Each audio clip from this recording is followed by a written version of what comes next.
Aloha nerds, I'm the podcast host with the most. Welcome to the Salawag's Final Cut. On this show, I review a movie and then talk about how I would make it better. We gotta talk about Beetlejuice.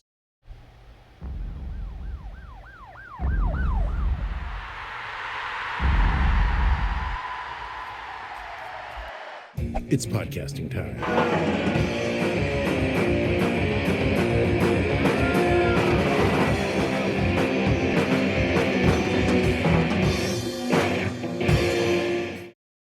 So I've already reviewed this movie in my gut reaction show.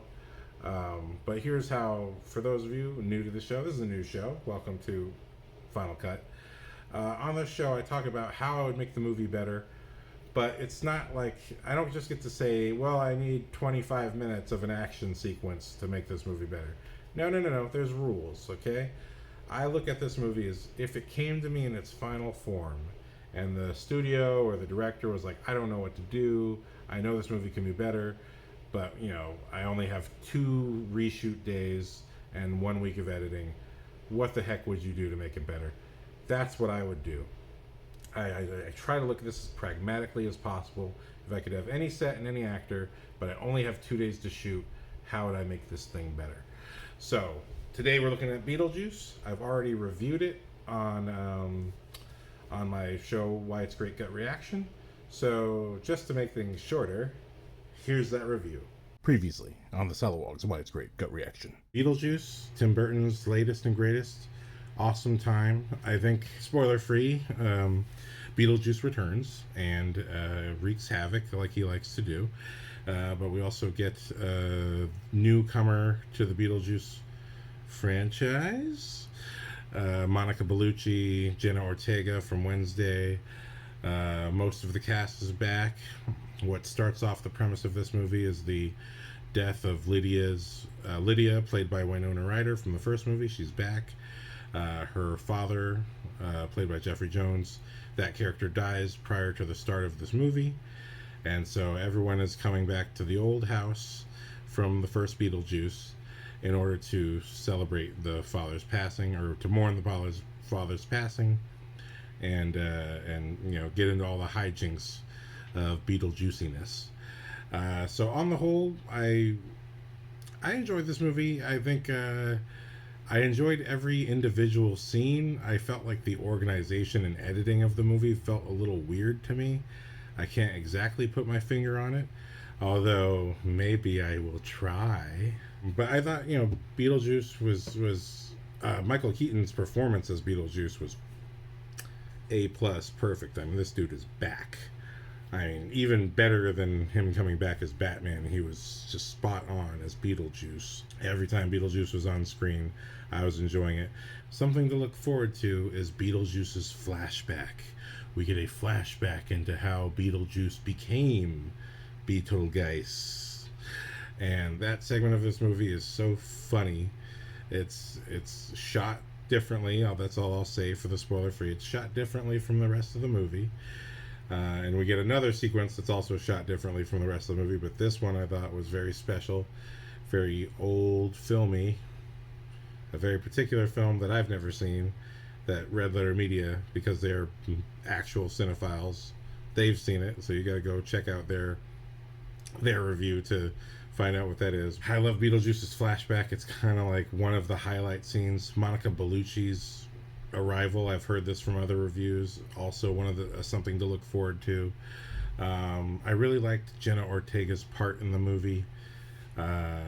It's a bit redundant to Wednesday in terms of we got some family drama stuff, but on the whole, I think pretty good storyline. I really liked what her character got into, how her character was kind of fleshed into the rest of the picture. The only weird part about it, and it's weird because it turns out I didn't realize I knew who Justin Theroux was. I love the show Maniac. Justin Theroux is one of the main characters of Maniac, and he plays a very strange scientist. And he's the head of the program that's essentially giving people with depression or anxiety disorder a specialized science-based dream journey, sort of a dream walk, if you will, that's supposed to help them deal with their issues and become healed at the end of that process. I love Maniac so much. I've watched it 3 times. It's one of the few shows I've watched 3 times so quickly. Even Smallville, I would wait a couple years before I rewatched that show again. But this one, within a few months, I just love Maniac so much. It's got Emma Stone and Jonah Hill in it. They are the stars. Really fantastic. Kind of an oddball Inception, I guess. Kind of if I don't know who to describe. If Spike Jonze made Inception, I think that's what you could say Maniac is. But Justin Theroux is in that, and he's playing a very strange person. And here again in Beetlejuice, he's playing kind of a strange character who's in a relationship with Lydia, Winona Ryder.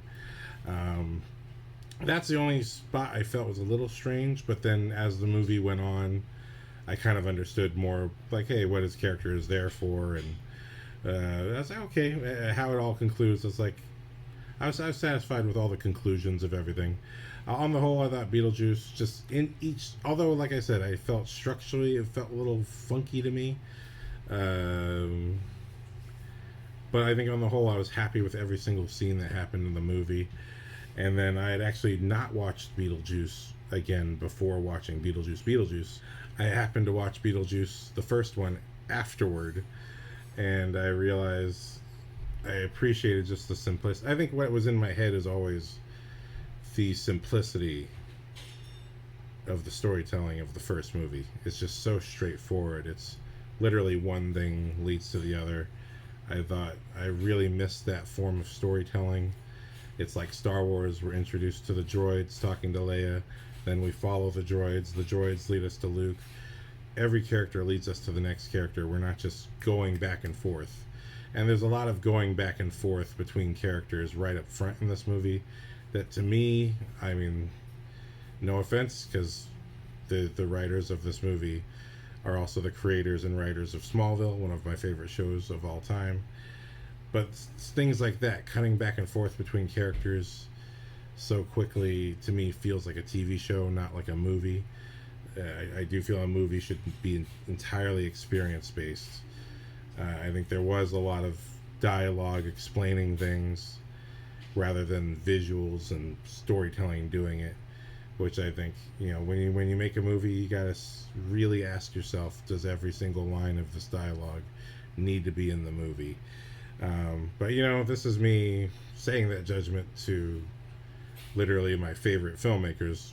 It's like, although Tim Burton is not a specific master, he's still one of the formative filmmakers of me growing up as a kid, with the Batman and Batman Returns, and all of his early work being really impressionable upon me. As you can be yourself, you can be a weirdo, an unusual person, and still you can be a successful person. I thought that's sort of the best thing about Tim Burton's movies, is that he speaks out to that part of us that is, maybe you're the unusual one in the group, but that doesn't mean that you can't achieve your dreams and do great stuff. And I think that's what all of his characters represents, going back to Edward Scissorhands. But so that's why I have this little criticism, but I'm like, yeah, is that a fair criticism to someone who clearly has already done this and knows what they're doing? Yeah, that is the question I have to have as I have that criticism. But nonetheless, I still felt that way from watching the movie.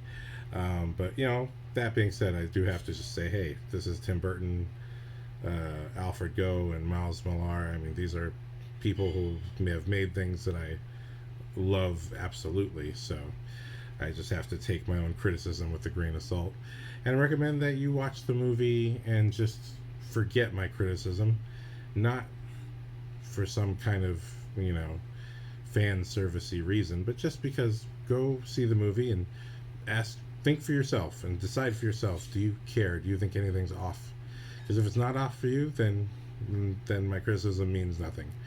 Because again, going back to me watching the first one afterward, I realized the first movie is just so simple in watching it. I was like, maybe I don't have a complaint with how wild this movie was, because this movie, again, it bounces across a bunch of characters. I think it was just a lot to take in, so many characters. But I loved every single one of them. Willem Dafoe has maybe the best role. I don't know. Danny DeVito appears in this movie, and I won't tell you where or why or for how long, but you'll find out. I love Monica Bellucci's character, where she's kind of a Sally. You know, she's got these staples, and she looks like Sally from Nightmare Before Christmas. Beetlejuice had a lot of wonderful Tim Burton-y stuff.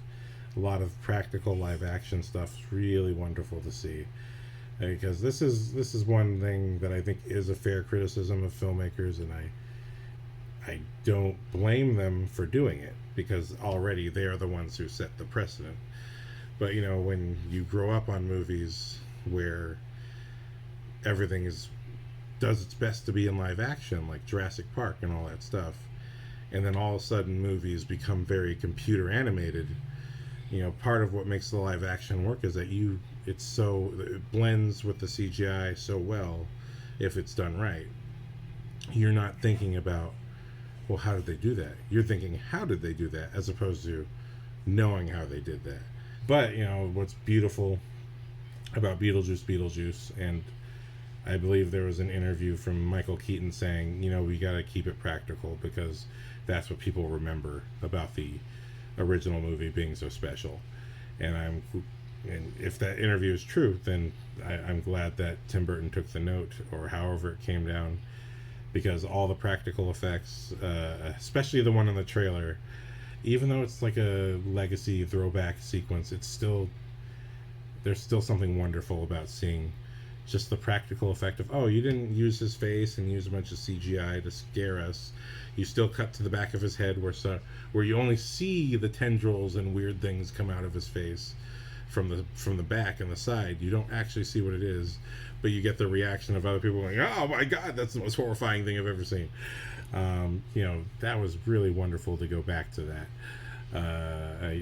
Like watching the first movie after the second movie, I kind of appreciated Beetlejuice 2 a lot more, because I realized, wow, you know, what's wonderful about Beetlejuice 2 or Beetlejuice, without spoiling it too much, is that we get a bigger expansion of the afterlife universe. You know, in the first movie, it was strictly the social services angle, whereas with Willem Dafoe, he's a afterlife detective who has an interesting backstory. And then with Beetlejuice himself, he has evolved into a different place in his life, or in his afterlife, and that's interesting to watch. And you just see, like again, Danny DeVito's character, each one of these characters shows us a different corner of the afterlife that's fresh. It keeps it fresh, while still keeping it in the style and all that stuff. So I really love the world building of Beetlejuice 2. And I do hope they do a third one now. It's kind of bizarre, because I thought for sure I'd leave this movie thinking, oh, well, I enjoyed it, but, you know, thank God it's over. You know, let that be the end. No. I left this movie thinking, you guys gave us enough sort of legacy callbacks that I appreciate that. That's fine. You didn't have to do any of them. But then you took these characters in a new direction that's so unexpected. I just wanted more of the new direction, actually. I was like, oh, keep going. Keep showing me new stuff, because I'm all for the new stuff. So without spoiling too much on Beetlejuice, and I'll get into spoilers in a different podcast called... But those are my spoiler-free thoughts on Beetlejuice. I really had a great time. If you haven't watched it yet, you got to go check it out, man. You're missing out. Even if you haven't seen the first movie, don't worry about it. Like I said, there's a lot of expositional dialogue in this movie. Maybe a little bit too much. Looking at you, Smallville writers. I know. I should be just bowing down to you. I should just be bowing down to you and offering fellatio. But no, I refuse.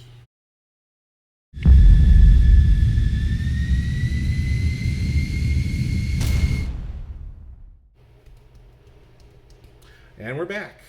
And now we can celebrate the goods. Okay, so I didn't even talk about all my favorite stuff to look forward to.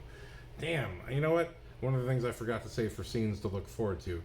I love the ending when Beetlejuice is finally getting his wedding, and he has all the people sucked into the cell phone, and then he has this huge musical number. He has 2 musical numbers, but he has a huge musical number that forces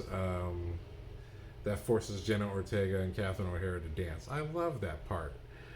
I really enjoyed this movie. I really enjoyed every single scene in it. It was just the flow of the movie. You notice that in my title sequence that, that triangle, right? That triangle represents something. When I was first learning about filmmaking, I was at the Bay Area Video Coalition, where they were paying teenagers to learn how to do videography. And there was, I still remember my teachers, Keaton and Jessica. They were fantastic. But they started us out with this whole list. This list of things that filmmakers are supposed to do. And I can't even remember all the things on that list. But it was just sort of a mentality that a filmmaker has to have when approaching a video project. And I have essentially condensed that list into this triangle that I feel is ultimately everything that list encompassed. So the top of the triangle is the M, not for Matt, although I'm happy if you think so, I'm on the top. M for meaning, S for story, and F for flow. So essentially, every filmmaker, when they make a movie or a video, they have to be thinking about, why am I making it? What's the meaning? And they have to think, well, what's the story? So what are the characters? Who are the characters or people? Even if it's a documentary, your interviewees are your characters. What are they going through? What's their journey? And then in terms of, how it all comes together, what's the flow? So what's the experience? And I guess I could have called it E for experience, but I felt like flow was better. How does it all flow together to create the experience? Because ultimately all 3 of them create an experience, but the flow would be the editing, the music, how you shoot it, that's the style of it. It kind of encompasses all of that. So with this movie, I really felt like the issue was the flow. The editing, I don't know if this was how it was written in the screenplay, and then it was edited differently later. I definitely felt like the movie was kind of hyper edited. It was edited a bit too much. And what it really needed was to sort of hone in on a main character of some kind. And I really don't feel like it did that. I think the movie sort of makes Beetlejuice the main character in the beginning, and then it sort of makes Jenna Ortega the main character. It feels a bit like a TV show. Again, no disrespect, Algo and Miles Millar. Miles Go and Al Millar. Damn it, I'm screwing it up again. My problem is the way this movie begins. I think it just starts off on the wrong foot. Going back to the first movie. Now, I'm not saying it has to be identical to the first movie, but going back to the first movie, what we have is a very fluid story. We start off with the Maitlands, Gina Davis and Alec Baldwin. We start off with them, cute couple. They have this house, they have this life together. It's just about them. Then they get in the car accident. They come back home. Time has passed. Their house is not the same. It's emptier. And then from there, they go to the afterlife. They come back. Their house has been purchased by this new family. And they watch the new family come in. And just as a piece of visual storytelling, it's so strong when we see the family get out of the car. You see how everyone's dressed. And young Winona Ryder is dressed completely in black, as if she's attending a funeral. And she just has this very strange look, like she's not quite there. And then she sees them. She sees our ghost couple all the way in the attic and takes a photograph of them. And she's the only one that sees them. But, what I'm really getting at here is that each character leads to the next character. and it all eventually leads to Beetlejuice. And I'm not saying that Beetlejuice should have been held off. I actually think to make this movie flow, well, we'll get there. But I do want to celebrate the goods. And number one, Jenna Ortega, I think, perfectly replaces the Winona Ryder being the young girl with the issues. But my problem is they kind of make her too typical of a young girl. Yeah, but it's fine. But what I like about her character, I like her relationship with the dead kid who ends up tricking her at the end. I thought when he reveals what that's about, like every single part of their developing relationship in this movie, I felt like was totally strong. It totally held the movie together for me. Because really, when you get to the other characters, you realize they are so wacky at this point based on their experiences from the first movie and where they've come to. Especially Justin Theroux and Winona Ryder. They're so out of it and wacky that there's like almost nothing to just for the normal person to relate to. And Jenna Ortega gets to be that normal person. So I really liked how that all unfolded. I loved Beetlejuice sending that dude to hell. You know, I really, all the individual moments, like each scene, I loved. How they got there, I did not like. I thought it was just felt so awkward where we have the front end of this movie being about Beetlejuice meeting up with Willem Dafoe. Everything with Willem Dafoe was a highlight. And the goods. I gotta celebrate and praise you like I should Willem Dafoe, because finally we got the Green Goblin and Batman together. That by itself was awesome. But also the Green Goblin and not Falcon and the Vulture. So we got our green Spider-Man villains together. There's so many crisscrosses here. But yeah, I loved that. Everything with Willem Dafoe was great. You keep me real. And his endless coffees. His assistant keeps bringing him coffees that he never actually drinks. He just likes to squish them and chuck the squished coffee cup into his trash can. I loved everything about Willem Dafoe's character. But here's what I feel. Okay, so those are the goods. I love the ending, the musical number, all that stuff.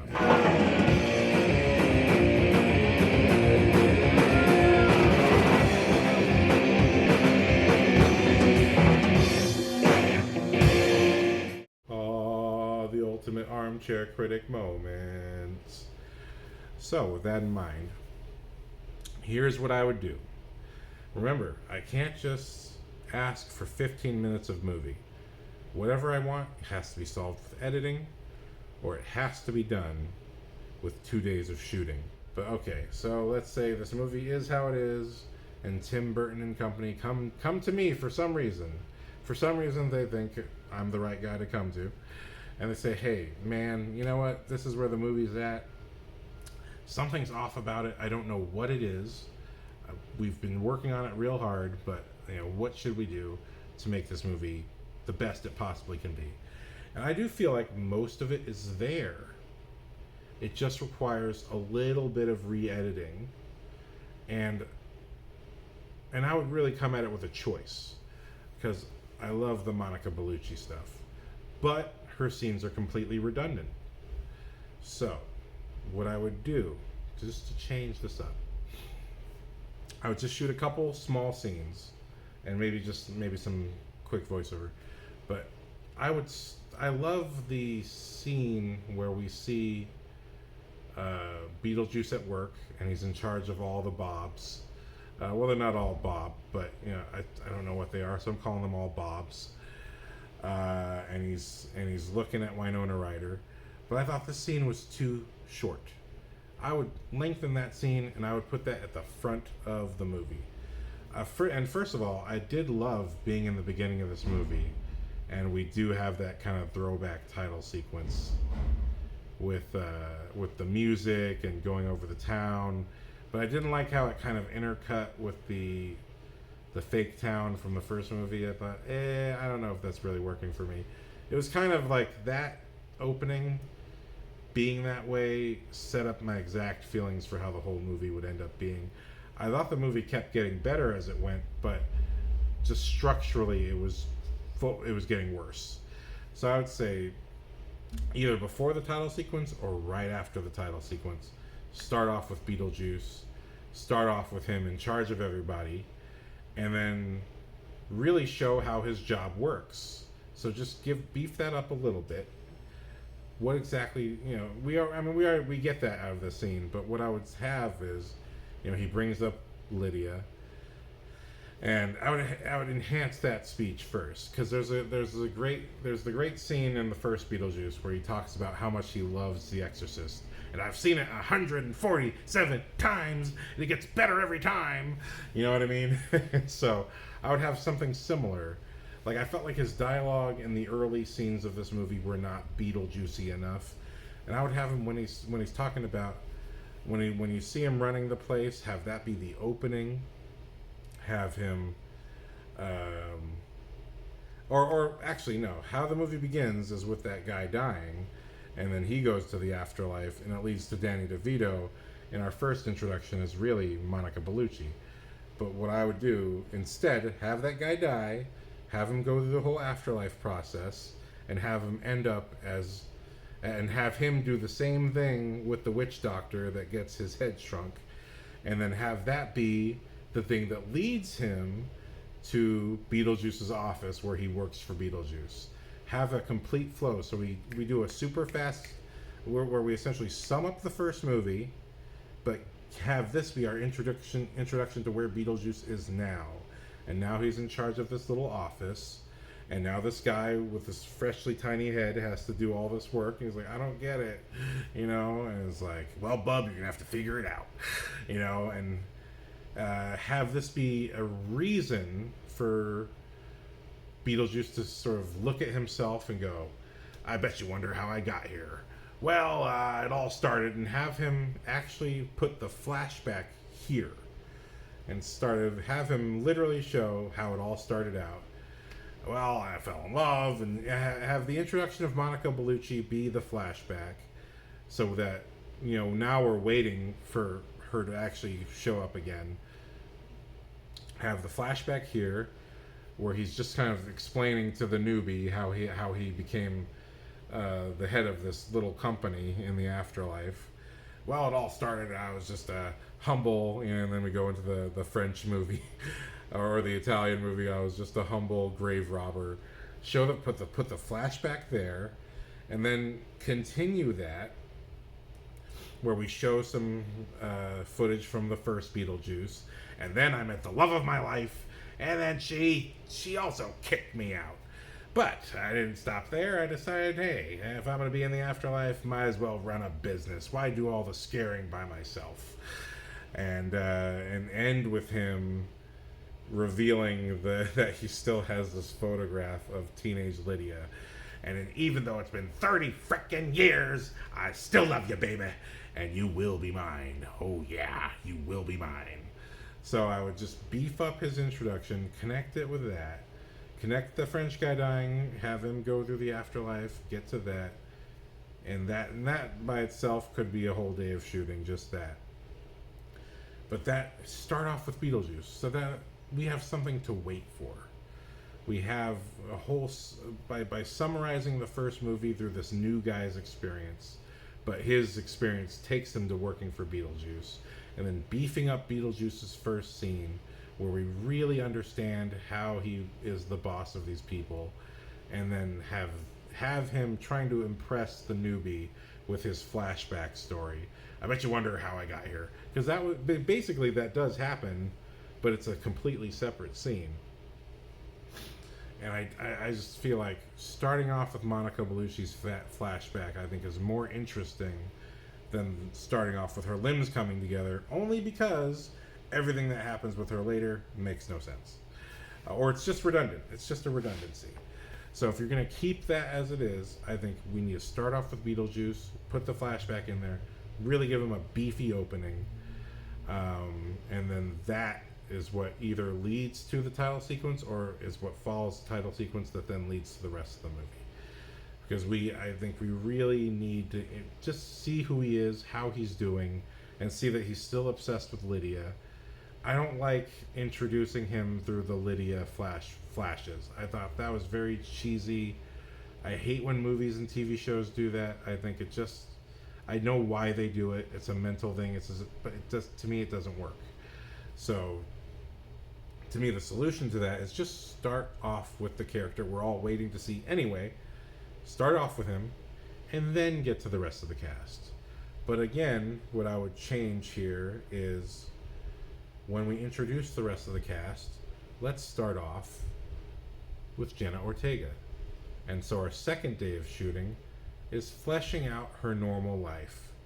And I don't really think it would need a whole day either. I think we get maybe a half day, show her in class, bored out of her mind, show her sort of being ostracized by people for an unknown reason, but show her seeing a cute couple just so that we see that's what she wants.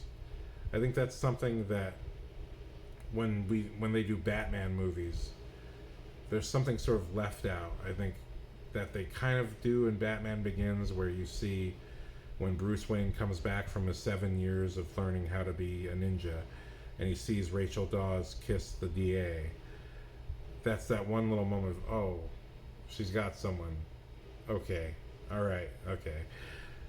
But that's just that little visual storytelling gives us a huge emotional place for where he's at. So if we just start off with Jenna Ortega going to school, figuring out what she wants to do, but also seeing that she wants a romantic life, but she for some reason she can't have it because the society she's in thinks she's a joke because she's related to her mom, and maybe even have her roommate, and maybe it should still be the girl from Wednesday just to fuck with the audience, but maybe her roommate's watching the television program that Winona Ryder is on. You know what I mean? I think have it lead. Have one thing lead to the next. And then from that point on, I think the movie can flow. And from an editing standpoint, if you want to, I would have done the reverse. I would have had her father as the one that dies, and the Jeffrey Jones character died a long time ago. I don't think it really works in the opposite. I think it really makes it very confusing. Yeah, I think it makes it very, very confusing as to what her emotional problem is. I think if her father had just died, then that motivates the story much more naturally. You can see why emotionally she needs to get away from Winona Ryder. You know what I mean? And then if this producer, I think he would really seem 3,000 times creepier if he's clearly been kind of trying to get in with Winona Ryder all this time, but it just hasn't worked out because she's married, or she feels, or she's married, yeah. I think it would make him, and then get rid of the wedding thing. But although, I don't know. If you're keeping it the way it is, okay. But we just need a lead-in. Because I didn't like starting off with Winona Ryder. I felt like Jenna Ortega's, she's playing a more normal character. We need someone normal to latch on to get us into the rest of this movie. So I believe if we start off with Beetlejuice, now we'll have the anticipation of seeing him come back. And then we start off with Jenna Ortega so that we have the anticipation of where is this going to go, but also just establish that, hey, she wants love in her life. She wants community in her life, and she's having trouble finding it. But she's not the dark weirdo that Winona Ryder's character was. She's kind of more normal, but she still can't quite get a normal life because of that relationship or whatever, or because she herself is a bit, maybe she's got some difficulty. Flesh out her character more up front. I think that's like a half day of shooting. You know what I mean? Just like a half day. And then the final thing I believe we need, when Winona Ryder is making her deal with Beetlejuice, she was not allowed to speak against him during the therapy sequence with Justin Theroux. I'm willing to lay it out. Oh, he pukes everything out. Again, stuff to celebrate. That whole sequence, where the therapy sequence, was great. But because she didn't really get to speak at all, when she calls Beetlejuice, this, again, she needs to voice her anger. You tried to marry me and swindle me before, and that's not happening again. And she really needed a scene where she stood her ground and laid clearly out what she expected from Beetlejuice. I really felt like that's the last thing that was really needed. The movie didn't need, to me, much more than that. As long as we just started off with Beetlejuice, started off with our relatable Jenna Ortega, and then have Winona Ryder take her stand. So she's being very clear with Beetlejuice. She's angry at him. She gets to voice what she has to say. And he listens because he's just happy that he summoned her. But because I felt like these scenes were just way too fast. The character parts were not being addressed. But I think if you correct that stuff in the front half, and then you move, just with editing, move all of Monica Bellucci coming back to life, her killing the other people, and you might have to get rid of, you might have to move or get rid of Norman Osborn talking to Batman. I mean, Willem Dafoe talking to Beetlejuice. Might have to move that around a bit. But just move the Monica Bellucci stuff more to the middle or to the second half of the picture. And I think the movie would have a much better flow. Because to me, if you want Monica Bellucci to be the big bad, then we need one more scene where she is the one making everything happen. If you want Monica Bellucci in the front of the movie, then we need her to be the one making a deal with the guy that Jenna Ortega meets, saying, hey, I need Beetlejuice. I need to get him. He's obsessed with his family. Make some kind of situation where I can lock this guy down because he's too good at getting away from me. Something. We need something more from her. She has to be directly involved with the other events of the movie. Otherwise, it doesn't make sense. So if you want to keep those scenes as they are, they need to be in the second half of the movie, and we just need the front half of the movie to really just be about the impending threat of Beetlejuice's return to this family's life. So that's all I gotta say. I think that could be done in 2 days of shooting.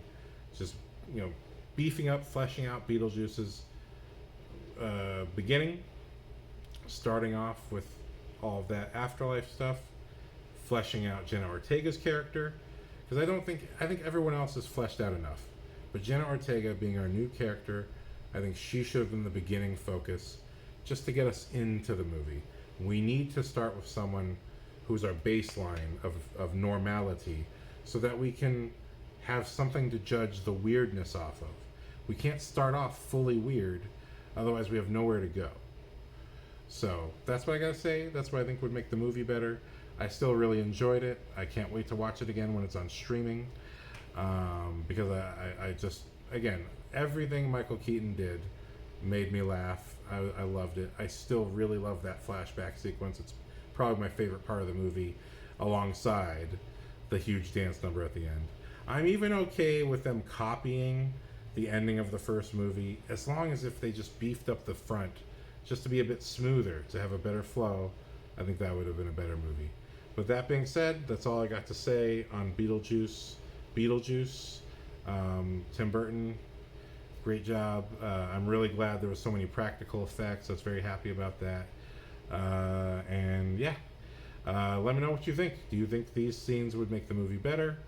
Yeah, and certainly if you made the movie, please let me know what you think too. Okay, thank you very much for watching. See you on the next TheSalawag's Final Cut. I know. I am the podcast host with the most.